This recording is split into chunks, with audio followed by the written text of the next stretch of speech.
সিলেটবাসীকে ধন্যবাদ, কলার পাতা দিয়েছিল। পরের দিন কোর্টের হাজিরা, কোর্টে তুলতে নিয়ে সিলেটবাসী খুব ভালো আপ্যায়ন করেছে, একদম 2 বিসে আউট করে খাসি বানায় দিয়েছে। যা কি কথা বোঝেন নাই, কথা বোঝেন নাই। নেত্রী হেলিকপ্টার অপেক্ষা করছেন, দরবেশকে নিয়ে যাবেন, দরবেশ নাই। কয়েকদিন পর তার মুখের দাড়িও নাই, মাথার চুল কালো, পাঞ্জাবি খুইলা গেঞ্জি পড়ছে, পাজামা খুলে লুঙ্গি পড়ছে, যেন তারা কেউ না আসেনি। আবার ভুল করে নৌকায় চড়ছে, ভুল করে নৌকায় চড়ে কি আর পার পেতে পারে? কোস্টগার্ড ধরে ফেলেছে, সাথে ছিল আইনমন্ত্রী। আইনমন্ত্রীকে কোস্টগার্ড বলে, স্যার আপনাকে চিনছি আমি, থানায় চলো। আইনমন্ত্রীকে, আমি কি একা আসছি? আমি তো জামাতের সাথে আসছি। কিসের সাথে? উপায় নাই তো। কে? ওই যে বসে আছে, মাথা ওই যে বসে আছে, মাথার চুল কালো, মুখে দাড়িও নাই, লোকটা গেঞ্জি পরা, লুঙ্গি পরা, লোকটা কে? ভালো করে দেখো, ওটাই দরবেশ। ওরা চেয়েছিল আলেমদেরকে বেইজ্জত করতে, আল্লাহ ওদেরকে লাঞ্ছিত করে ফেলেছেন। কত কথা বলবো, দু কথাই তো রয়ে আছে। বলি বলি বলি ধরে বলি, ইনশাআল্লাহ দিন এসেছে আমাদের। এক মাকে শীত যায় না তো, ওরা ভেবেছিল মাঘ আর আসবে না। সম্মানিত বন্ধুগণ, তাহলে সব আদর্শ মাইনাস, আমার আদর্শ একজন, তিনি কে? মুহাম্মাদুর রাসূলুল্লাহ। মুহাম্মাদুর রাসূলুল্লাহ, সেই নবীজি চারিত্রিক সনদ পৃথিবীর কেউ দেয়নি, দিয়েছেন কে? আল্লাহ রাব্বুল আলামিন তার চারিত্রিক সনদ নিজে দিয়ে বলছেন, নুন ওয়াল কলামি ওয়া মা ইয়াসতুরুনা মা আনতা বিনি'মাতি রাব্বিকা বিমাজনুন ওয়া ইন্না লাকা লাআজরান গায়রা মামনুন وَإِنَّكَ لَعَلَى خُلُقٍ عَظِيمٍ। জোরে বলুন আল্লাহু আকবার। কবি বলেন, তিনি ছিলেন যেন সেই মুষলধারা বৃষ্টি, ঝরে পড়েই ধরা মাঝে এক মহা বিস্ময় সৃষ্টি।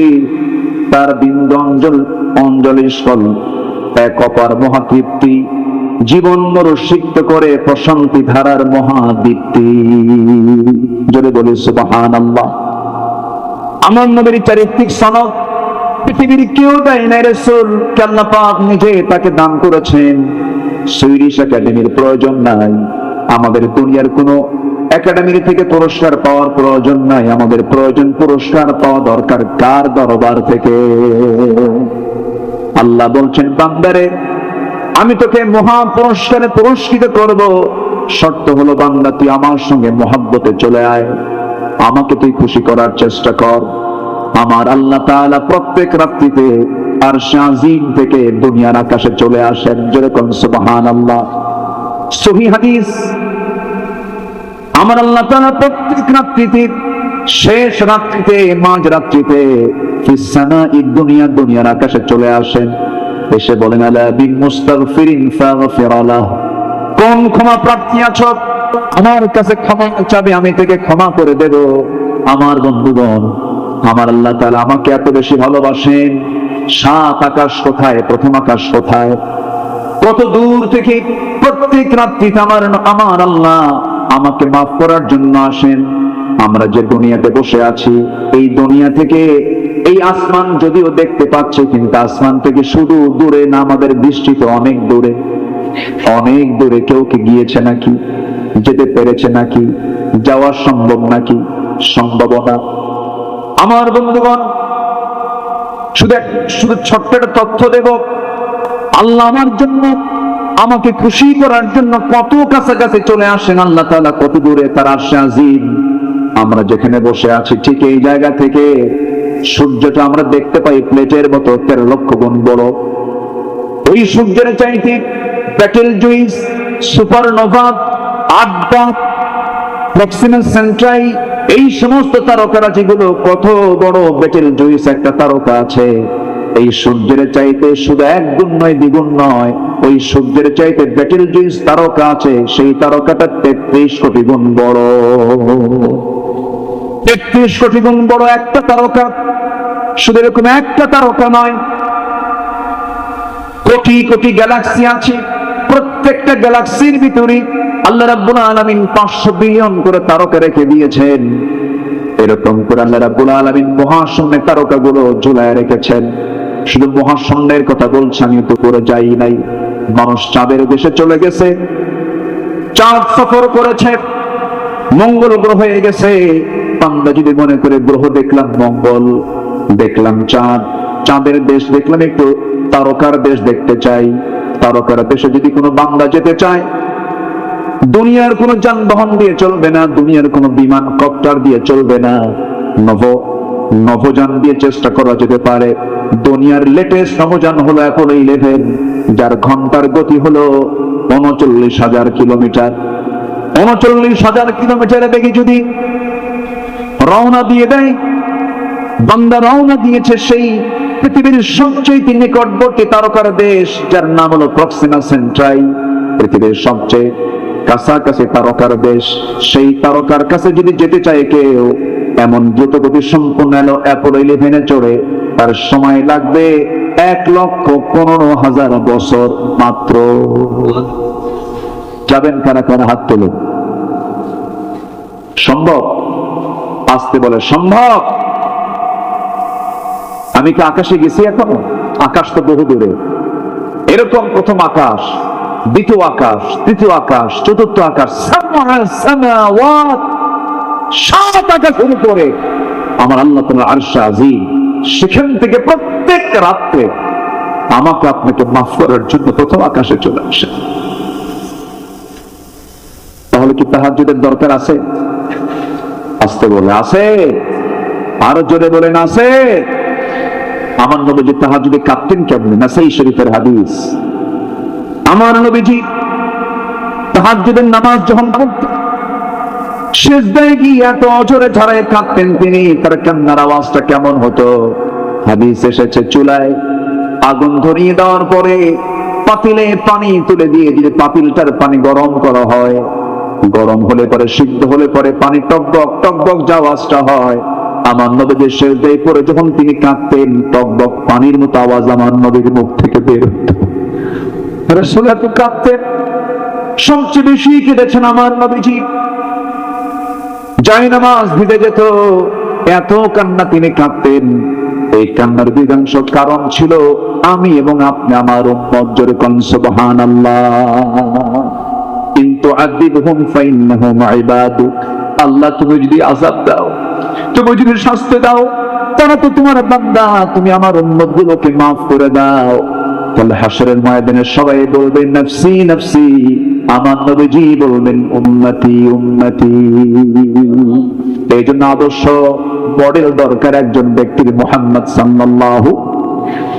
যে নেতাকে আমি কবরে পাবো, যে নেতাকে আমি মিজানে পাবো, যে নেতাকে আমি পুলসিরাতে পাবো, যে নেতাকে আমি হাউজে কাউসারে পাবো, যে নেতাকে আমি কাল হাসরের ময়দানে পাবো, সেই নেতাকে নেতা না বানায়া দুনিয়ার উল্লুক ভাল্লুককে নেতা বানাবেন, কিয়ামতের দিন মুসিবতে পড়ে যাবেন।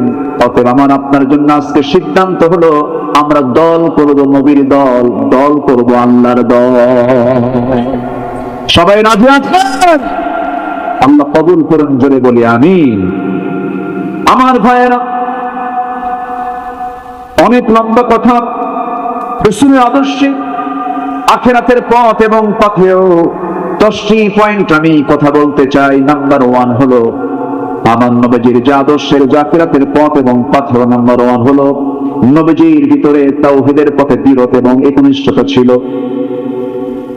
তাওহীদের পথে তিনি খুব দৃঢ় ছিলেন এবং একনিষ্ঠ ছিলেন। সবাইকে একনিষ্ঠ হওয়ার জন্য তিনি আহ্বান করেছেন।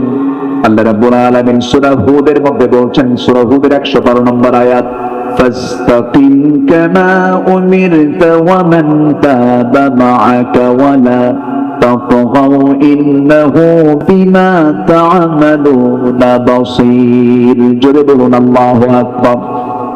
হে রাসূল, আমি আপনাকে যা আদেশ করেছি তার উপরে আপনি অটল থাকুন, অবিচল থাকুন। আপনি কখনো ঘাবড়াবেন না, আপনি কখনো দুমড়ে মুচড়ে যাবেন না।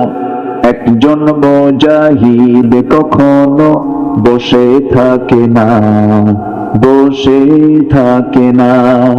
যতই আসুক বাধা, যতই আসুক বিপদ, ভেঙে পড়ে না, ভেঙে পড়ে না। একজন মুজাহিদ কখনো বসে থাকে না, বসে থাকে না। সামনে থাকলো হাজার পাহাড় তার, দুশ্মন হলো না হয় বেসুমার। সামনে থাকলো হাজার পাহাড় তার, দুশ্মন হলো না হয় বেসুমার। তবুও সে সামনে চলে, তবুও সে সামনে চলে, থমকে দাঁড়ায় না, থমকে দাঁড়ায় না। একজন মুজাহিদ কখনো বসে থাকে না, বসে থাকে না।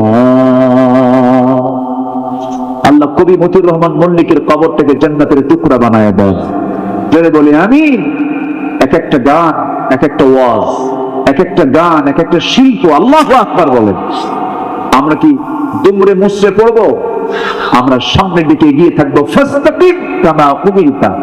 এই আয়াত যখন নাজিল হয়, আমার নবীজির দাড়িগুলো পাকতেছিল জীবনের শেষ সময়, তখন তাকে বলা হলো, হুজুর আপনি তো বুড়ো হয়ে যাচ্ছেন, দাড়ি পাকতেছে।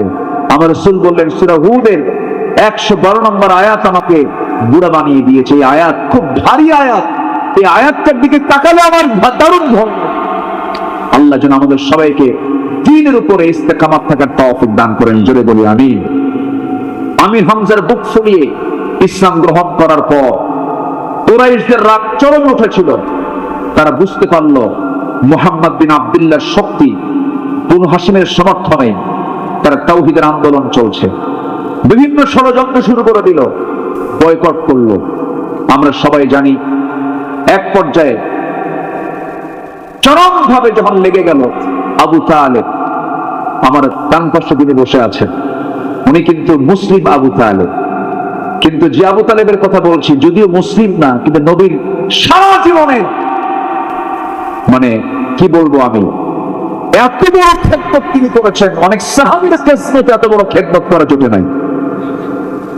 কিন্তু খেদমত করলে হবে কি, মুহাব্বত ছিল কিন্তু আনুগত্য ছিল না। আবু তালেব বলে ফেললেন, মুহাম্মদ তোমার চুল পরিমাণ কোন ক্ষতি করবে এমন কোন লোককে তোমার সামনে আসতে দেব না, আমি তোমার সাথে আছি। আবু তালেব যদিও কাফের, অভদ্র না ভদ্র, আজ থেকে অভদ্র না ভদ্র, ভদ্র কাফের তিনি ছিলেন। আমি তাকে তিনি শব্দের সম্বোধন করি। রাসূল তাকে খুবই চেষ্টা করেছেন দ্বীনের পথে আনার জন্য। জোর তো করেননি, মাঝে মাঝে ইশারা ইঙ্গিতে বলতেন, কিন্তু কাম হয়নি। কারণ হেদায়েতের একদম মূল মার্কাজ, হেদায়েত দিবেন যিনি, তিনি আমার কে? আজ হেদায়েত যিনি দিবেন তিনি আমার কে? আল্লাহ। যদি তাই হতো, নূহ পারতেন তার ছেলেকে দ্বীনে আনতে। যদি তাই হতো, লূত আলাইহিস সালাম পারতেন তার বউকে দ্বীনে আনতে। যদি তাই হতো, ইব্রাহিম আলাইহিস সালাম তিনি তার আব্বাকে ফিরে আনতে পারতেন। কিন্তু পারেন নাই, কারণ হেদায়েত একমাত্র কার হাতে? আসতে বলবেন না, কার হাতে? আল্লাহর হাতে। কুরাইশরা আমার নবীজির দাওয়াতকে রুখে দেওয়ার জন্য মক্কার বিখ্যাত বাইতুল্লাহর দেওয়ালে একটি চুক্তিনামা ঝুলিয়ে দিল, যেখানে উল্লেখ ছিল মুহাম্মদ এবং তার অনুসারীদের কোন ধরনের অর্থনৈতিক, সামাজিক কোন সম্পর্ক রাখা যাবে না। তাদের বিরুদ্ধে নিষেধাজ্ঞা শিরোধার্য করা হলো। শেষ পর্যন্ত সাহাবায়ে কেরাম খাবার পেলেন না। গাছের লতাপাতা, চামড়া, এই সমস্ত খাবারগুলো খেতে খেতে শেষ পর্যন্ত কোষ্ঠকাঠিন্য হলো। পায়খানাগুলো ছাগলের পায়খানার মতো কটকটে হয়ে গেল। এবং এই কষ্টের ভিতরে থাকতেই